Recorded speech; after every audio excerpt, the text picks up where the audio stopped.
Tonight at 10, a key NHS commitment in England might be changed as accident and emergency departments come under intense pressure. Demand over Christmas was unprecedented. Ministers say that being seen within 4 hours might be restricted to the most serious A&E cases. It is clear we need to have an honest discussion with the public about the purpose of A&E departments. But doctors are warning that bigger budgets are needed to free up space in England's hospitals. We need money in order to allow patients who are fit to be discharged from a hospital back into the community. We'll be reporting on the latest pressures and how hospitals are trying to cope. Also tonight, Theresa May makes the case for a shared society and promises more help for mental health services. The political crisis deepens in Northern Ireland as Sinn Féin's Martin McGuinness resigns as Deputy First Minister. A warning that many local newspapers could be forced to close if new proposals on press regulation become law. And Donald Trump's mocking of disability gets prime attention at the Golden Globes. In the south, more suffering for commuters as the latest Southern Rail strike kicks in tonight. And bird flu in Dorset, 9 cases are confirmed, but it's feared many more swans may have died.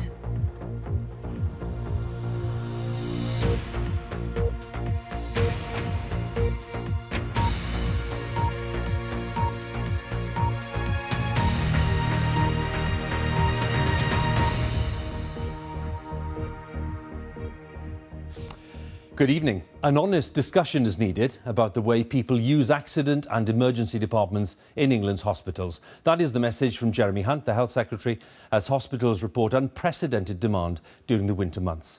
He's also suggested that patients with less serious problems might no longer be covered by a commitment to be seen within 4 hours. But he has denied suggestions from the Red Cross that the NHS is facing a humanitarian crisis.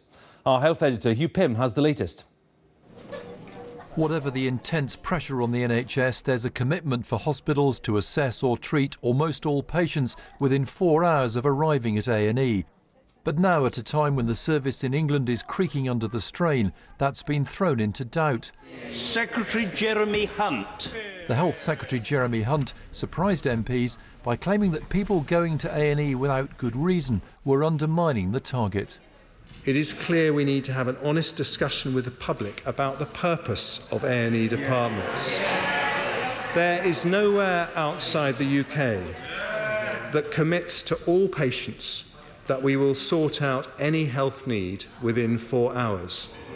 With NHS England estimating that nearly a third of people using A&E don't need to be there, Mr Hunt hinted the 4-hour target could be restricted.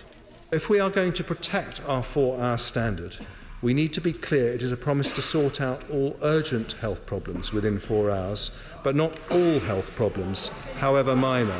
Jonathan Ashworth. Labour argued this could mean a vital pledge to patients was being watered down. Is he now really telling patients that rather than trying to hit that 4-hour target, the government is now in fact rewriting and downgrading it? If so, does NHS England support this move? Part of the government's thinking is to try to stop people going to A&E in the first place if they're not seriously ill. But medical leaders say that's been tried for years without success. Despite all of our educational attempts for the last 20 years, attendances have only risen. So I think what we need is better designed systems and education to send patients away is unfortunately, from a historical perspective, not going to work. The 4-hour A&E waiting time target is that 95% of patients should be treated or assessed in that time. Anything above this black line shows the target in England being missed. That's been happening consistently in the last couple of years. The latest debate over targets comes days after the Red Cross said there was a humanitarian crisis in the NHS and social care, a claim rejected by the government. Mr Hunt's comments have caused some confusion tonight. The Department of Health has stressed there are no plans to drop the 4-hour waiting time target, but it has left open the possibility of alterations. It's hard to see, though, how changing the target system will make any difference to the underlying realities. Patient numbers rising faster than available resources and hospitals under extreme pressure. Hugh Pym, BBC News. Well, the Prime Minister acknowledged the pressures on the NHS when she set out some of her priorities for the year ahead. In her first policy speech of 2017, Theresa May set out measures to improve mental health services in England and said she wanted government to play its part in creating what she called a shared society. Labour says she's confronting the effects of 6 years of her own party's policies, as our political editor Laura Kunsberg explains. 6 months since she walked into the famous street. 6 months she's been Euro Prime Minister. But piecing together what Theresa May really stands for isn't always easy. But today she made clear she believes for millions life doesn't feel fair, and her government can be part of the answer. When you see others prospering while you are not, when you try to raise your concerns but they fall on deaf ears, when you feel your very identity, all that you hold dear, is under threat, resentments grow. Whose fault was that?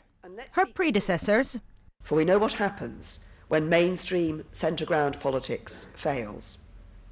People embrace the fringe, the politics of division and despair. They turn to those who offer easy answers, who claim to understand people's problems and always know what and who to blame. So our responsibility is great. It is to show that mainstream centre-ground politics can deliver the change people need. A plain attempt to appeal to Middle England. Right, now we're starting. In common with her former boss. But David Cameron's dream of a big society is gone. A new slogan, is it a vision? In its place. The shared society is one that doesn't just value our individual rights, but focuses rather more on the responsibilities we have to one another. It's a society that respects the bonds that we share as a union of people and nations, the bonds of family, community, citizenship, and strong institutions. And government will step up to support and, where necessary, enforce the responsibilities we have to each other as citizens. But although there were promises of more help for housing in weeks to come, controversial plans for schools, the only new commitments today were for mental health in England. Probably not saying, oh, right, you're a person with a mental health problem, but actually saying, you know, just come in. Made with passion, but no extra taxpayers' cash. For too long, mental illness has been something of a hidden injustice in our country, shrouded in a completely unacceptable stigma and dangerously disregarded as a secondary issue to physical health. Yet left unaddressed, it destroys lives, separates people from each other, and deepens the divisions within our society. But as with all Prime Ministers, whatever they say on the steps here or anywhere else quickly rubs up with reality. But Theresa May has an extra dilemma. As she starts to manage the most complicated project any leader has faced in decades, there's a risk her government becomes simply consumed with how we leave the European Union. And her political enemies say her words ring hollow. If only we could believe that she actually meant it. She's been part of a government now for the last 6 years, which has cut back on public expenditure, particularly savaged the NHS, and she's making these speeches about a shared society with the backdrop of people literally dying on trolleys in waiting for care in our hospitals. So I think there's a credibility gap here. It's only 6 months, but those days of summer already seem long ago. Few Prime Ministers, in the end, choose how they're remembered. Laura Kunsberg, BBC News, Westminster. Well, the Prime Minister's decision to highlight the issue of mental health was broadly welcomed by charities, although some experts pointed out that money which had already been promised was still not reaching the front line. Our health correspondent, Elaine Dunkley, has this assessment of the challenges ahead. It's been nearly 2 years since Steve Mallon's son took his own life after a short and severe episode of depression. There you go, son. Today, visiting his grave, he could reflect on a personal campaign to get politicians to take mental health more seriously. A coroner ruled that Edward Mallon, who was 18, was let down by the system. I stood next to my son in this church and I made him a promise, and the promise was that I would investigate his tragic and untimely end, and at the same time also investigate the whole mental health sector in this country. Like many people, I didn't know a great deal about mental health prior to this appalling tragedy, and when you look at what has happened in this country and the current state of affairs, it really is an indictment on our system. To see the Prime Minister come forward now is really quite significant and very welcome. One of the Prime Minister's key messages is that mental health is a challenge for the whole of society and not just the NHS. Schools will play a bigger role in helping pupils dealing with problems before they reach crisis point. I'm seeing a Year 9 boy who's struggling with maths. Schools like this one in Hertfordshire already employ a therapist and train sixth formers as mental health mentors, looking out for fellow students who may be struggling. It's sort of like relationships with friends, but it's also like schoolwork. The school has welcomed the promise of more training for staff in mental health awareness, but says more resources are needed. In order for other schools to pick up and do something similar to us and have in-house therapists or counsellors, there needs to be funding, especially if staff are going to be expected to identify vulnerable students. The question then is, what do you do with them once you've identified them? You need to do something with them immediately. The Prime Minister has outlined her commitment, but the reality is that mental health trusts in England are under serious financial pressure. Analysis by the King's Fund think tank found 40% of the 58 trusts saw budget cuts in the last financial year. 6 were cut 3 years in a row, and 63% of mental health trust leaders thought they would miss out on the full NHS spending increases which have been pledged. It's very worrying because we've had a number of commitments in the past around increasing spend on mental health, but that doesn't seem to be then translated into extra spending on the ground. And it's great having ministers make commitments to mental health, but if it's then not translated into extra spend, then to be frank, the commitments are worthless. For the Mallon family, today is an important step on a journey leading towards high-quality mental health care and fewer tragic losses of life. But Steve says his campaign is far from over and there's still much more work to be done. Elaine Dunkley, BBC News.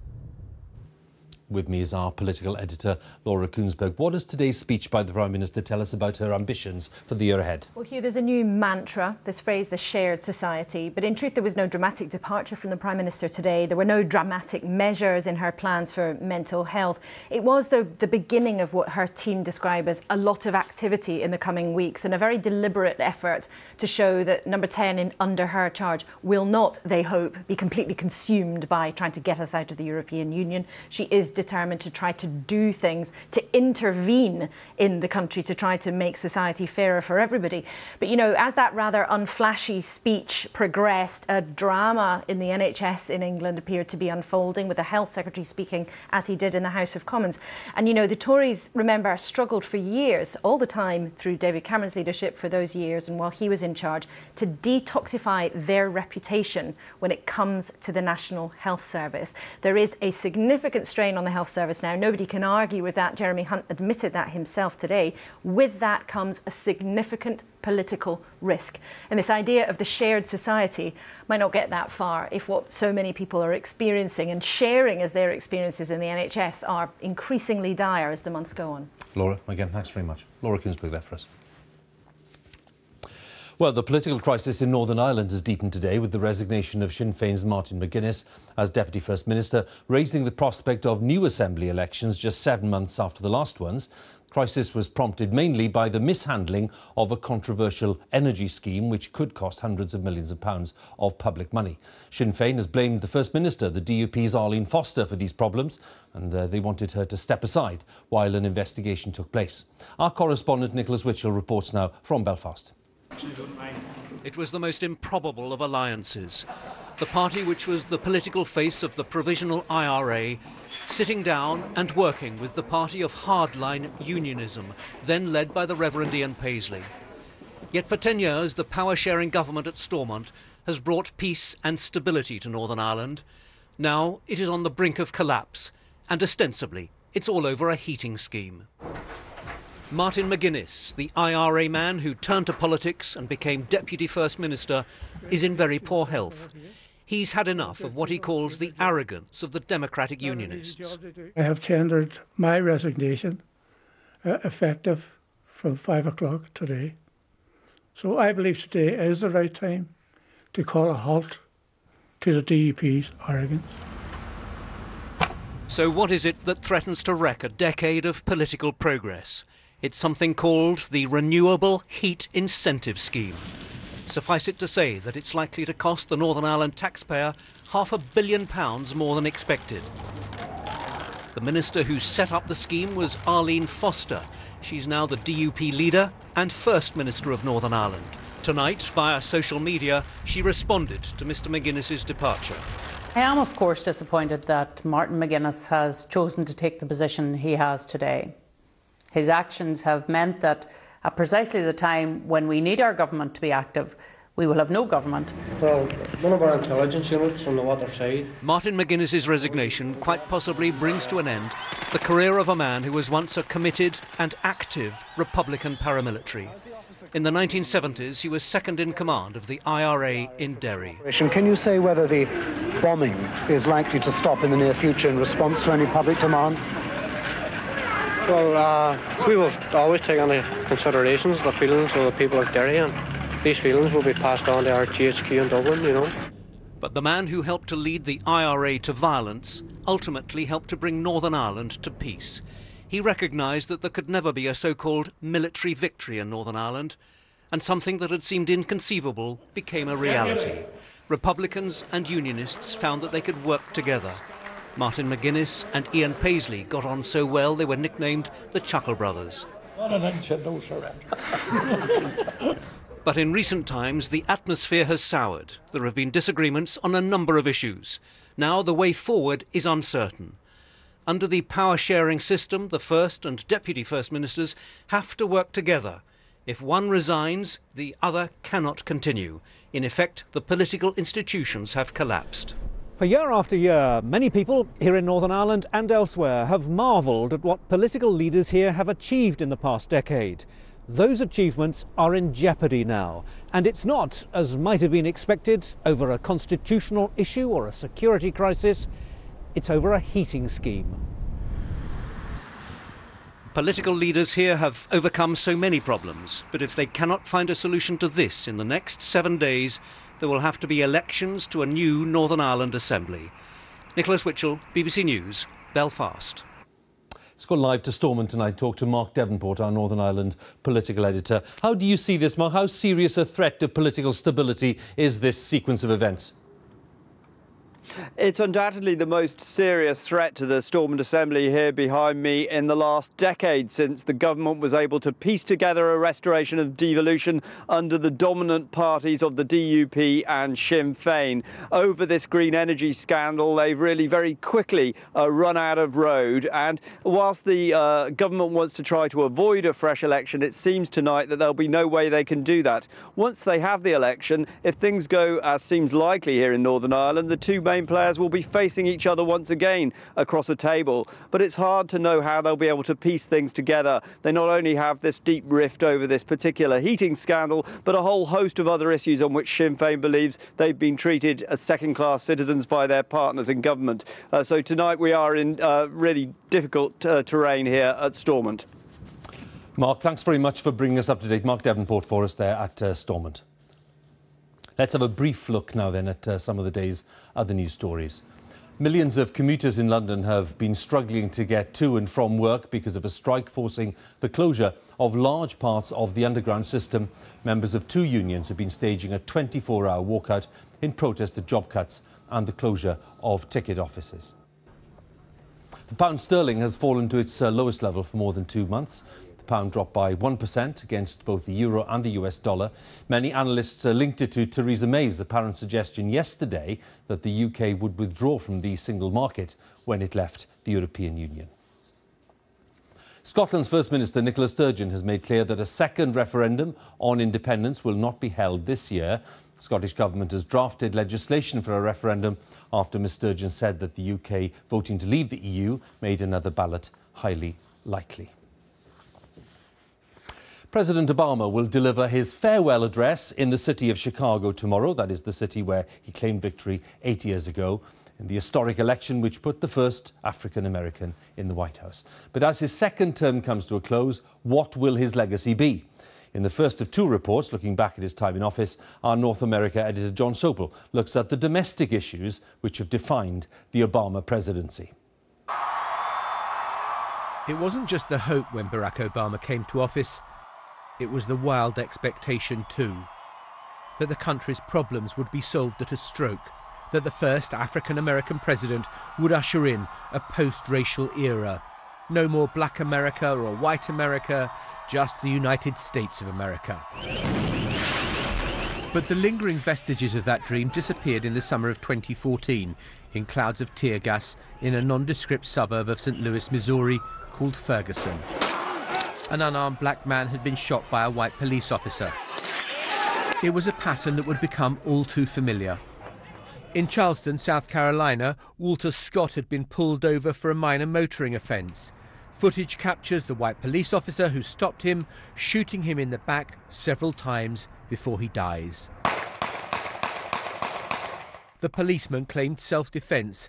At his trial, which ended last month, the jury was unable to reach a verdict. The court, therefore, must declare a mistrial. Another symbol for the black community that things haven't changed. You know, I think his legacy to him is more important right now, to paint a picture that he did a real good job in America. But most black folks are very disappointed because we feel that he could do more. The issue of race and another of America's great intractable social problems, gun violence, came together to horrific effect inside this famous African-American church in Charleston. A white supremacist who, with his string of drug convictions, should have never been able to purchase a gun, walked inside a Bible study group and killed 8 worshippers and the pastor in cold blood. Barack Obama had always seemed reluctant to define himself as a black president preoccupied by racial issues. But after these shootings, that changed as he came to Charleston and showed how he felt the community's pain. Amazing grace, how sweet the sound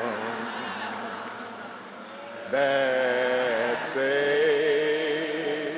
Obama's 2 terms in office were punctuated by the crack of gunshots. Newtown 911, what's the location of the emergency? Sandy Hook School. I think there's somebody shooting in here. An endless series of random mass killings that started with the slaying of 20 children and 6 of their teachers at Sandy Hook Elementary School. The president's famously cool demeanour was gone after this. Every time I think about those kids, it gets me mad.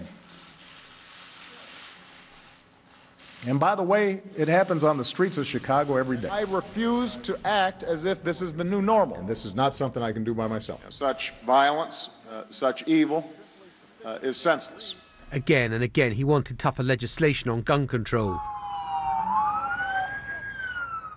But he failed, to his evident consternation, when we sat down and spoke. If you ask me where has been the one area where I feel that I've been most frustrated and most stymied, it is the fact that the United States of America is the one advanced nation on earth in which we do not have sufficient common sense gun safety laws.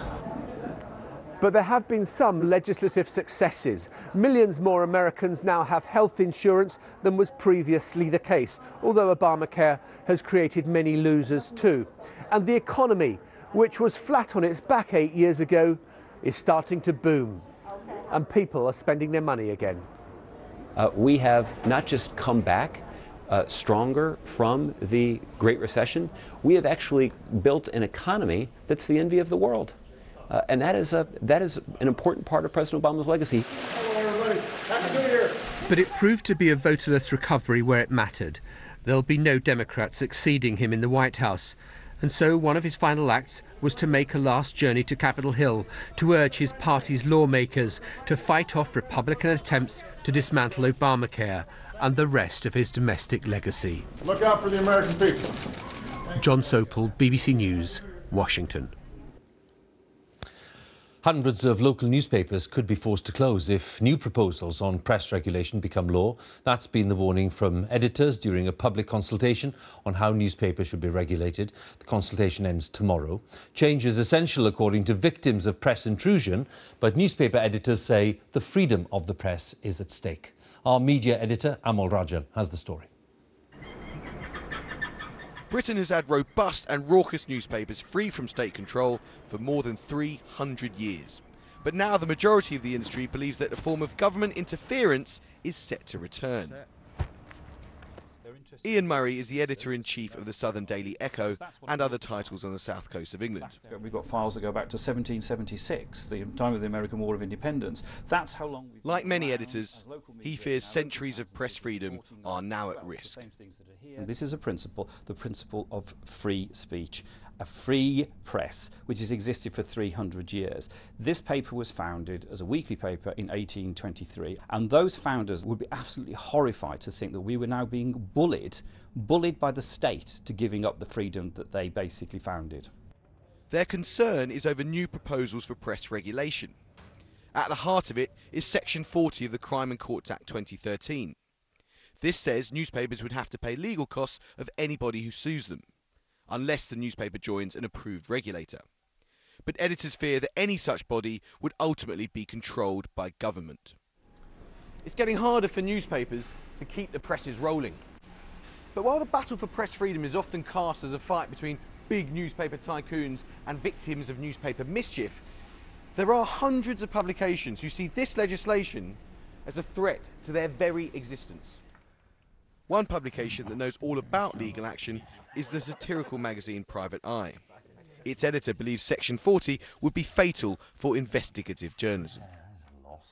I mean, it is completely mad as a proposition. You know, anyone looking at it from outside would think, what is this about? I mean, dictators will love it. It'll be very popular in Turkey. I'm sure Syria will incorporate it any day now. But it really is a punitive attack on the freedom of the press.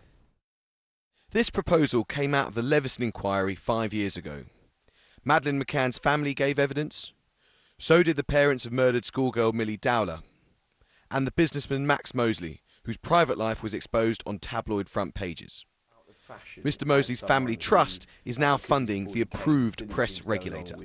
We need this new Section 40 to give access to justice. The problem at the moment is that unless you're rich, if you are turned over by a big newspaper, there's nothing you can do, because the lawyers say to you, well, you've got a good case, you can sue, but you do realise if you lose, we don't think you will lose, but if you lose, it's going to be several £100,000. What do we want? Justice! Protesters today calling for tighter regulation.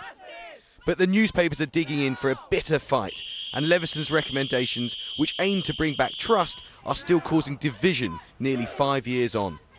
Amol Rajan, BBC News. The Golden Globe ceremony in Los Angeles became a platform for some of Hollywood's biggest names to criticise the policies and the attitudes of Donald Trump, though the president-elect was not actually mentioned by name. Meryl Streep attacked Mr. Trump's actions in mocking a disabled reporter during the election campaign. But the three-time Oscar winner was later dismissed by Mr. Trump as overrated. James Cook reports now on the winners on and off the stage. Nowhere is more horrified by the election of Donald Trump than the liberal bastion of Hollywood, and no one commands more respect here than Meryl Streep. Receiving a Lifetime Achievement Award, the actress spoke for many of her peers when she delivered an impassioned critique of the president-elect. There was one performance this year that stunned me. It sank its hooks in my heart. It was that moment when the person asking to sit in the most respected seat in our country imitated a disabled reporter, someone he outranked in privilege, power, and the capacity to fight back. It kind of broke my heart. Now the poor guy, you got to see this guy. Oh, I don't know what I said. I don't remember. Mr. Trump denies mocking the reporter's disability, and in the most predictable plot twist, he took to Twitter to attack Meryl Streep, one of the most overrated actresses in Hollywood, he said, calling the three-time Oscar winner a Hillary flunky who lost big. There were some awards too, with something of a British invasion, and what could be more British than playing the Queen. She has been at the centre of the world for the past 63 years, and I think the world could do with a few more women at the centre of it, if you ask me. BBC co-production The Night Manager won 3 acting awards for Hugh Laurie, Olivia Colman, who was asleep at home in the UK where she's preparing for a new role, and Tom Hiddleston. I did not expect to win a Golden Globe tonight, and I was sat next to Hugh Laurie when he won. I thought, well, I can go home happy. And then when it came to my category, I'm up against some real legends. Coming-of-age movie Moonlight had been tipped to bring some diversity to an industry criticised as too white. It won just one award, Best Drama. But the big winner was... La La Land! Yay! La La Land! There were a record 7 Golden Globes for the old-fashioned musical, with both Ryan Gosling and Emma Stone waltzing off with awards. This is a film for dreamers, and I think that hope and creativity are two of the most important things in the world, and that's what this movie is about. Well, Hollywood can be fun and frivolous, but it also prides itself on tackling serious subjects. And many stars here on the red carpet are predicting a surge in political films this year, following the most divisive of elections. James Cook, BBC News, at the Golden Globes in Los Angeles. OK, a quick reminder that Newsnight's about to begin on BBC Two. Here's Emily. Tonight, can a Prime Minister ever define her own legacy? Theresa May set out the soul of her premiership today. We'll tell you how it went down. Join me now on BBC Two. That's Newsnight with Emily here on BBC One. It's time for the news where you are. Have a good night.